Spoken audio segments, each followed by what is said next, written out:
Tem algumas perguntas de espectadores nossos. Eu vou te fazer a primeira pergunta da Ana Prestes, que contribuiu com o Superchat. Ontem Mourão atacou 1935. Para quem ele fala e que mensagem passa ao levantar um episódio mal lembrado e não reivindicado pela esquerda de hoje? Perfeita pergunta, porque, em primeiro lugar... Qual é o episódio? Porque pode ser que exista gente na nossa audiência de hoje que não conheça. O Mourão se referiu ao levante comunista de 1935, da Aliança Nacional Libertadora, da qual o PCB fazia parte. Um levante militar que aconteceu no Rio de Janeiro, Natal, Recife, foi rapidamente debelada essa tentativa militar de tomada do poder, e desde então o exército se unificou ideologicamente em torno do anticomunismo e de várias mentiras que conta sobre esse episódio. Uma das mentiras que eles contam é que os comunistas mataram oficiais que estavam dormindo e etc., e todo ano eles comemoram essa data, ou rememoram, e continuam fazendo ordem do dia, contando mentiras sobre esse período. Então isso não é novidade. Agora, a importância da rememoração desse evento é o anticomunismo, que é o anticomunismo permanente da oficialidade militar no Brasil e que se agravou a partir de 64. Mas eu acho que hoje tem uma novidade.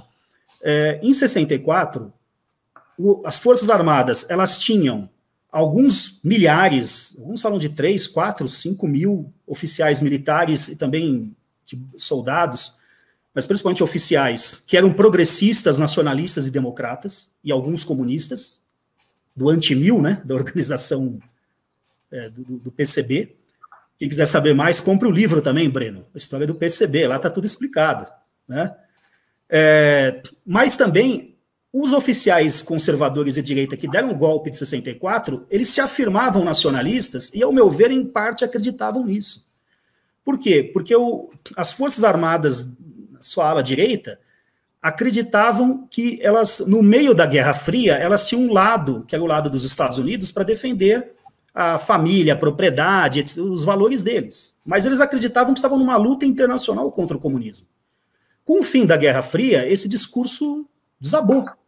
Então, hoje, na verdade, os oficiais eles não são nacionalistas. Eu diria que eles são negociantes.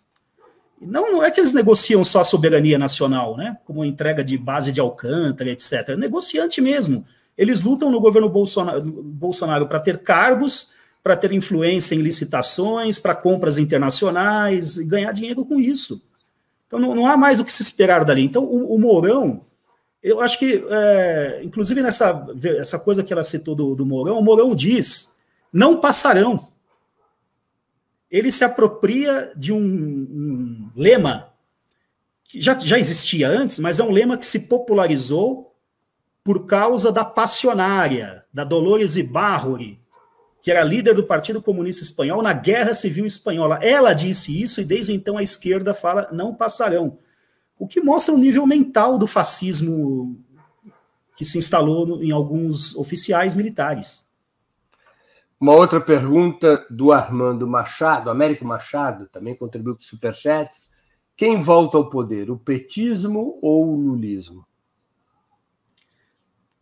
Bom, é mais do que isso, né? Porque quem volta ou quem chega ao governo atual é uma aliança muito mais ampla.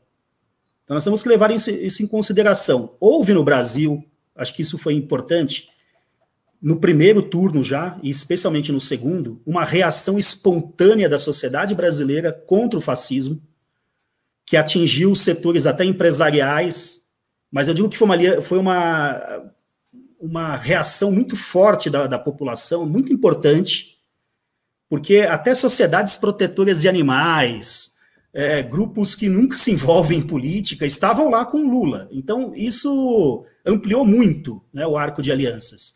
Então, o que chega ao poder é muito além do Lula e do PT. Mas a referência foi o PT. E tem uma coisa que eu acho que a gente tem que sempre reafirmar. Embora tivesse havido essa ampla coalizão social para derrotar o fascismo, ela não teria sido vitoriosa se não existisse o PT.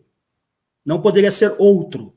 Tinha que ser o PT, porque é o partido que garantia a base fundamental popular da qual você podia partir para enfrentar o fascismo.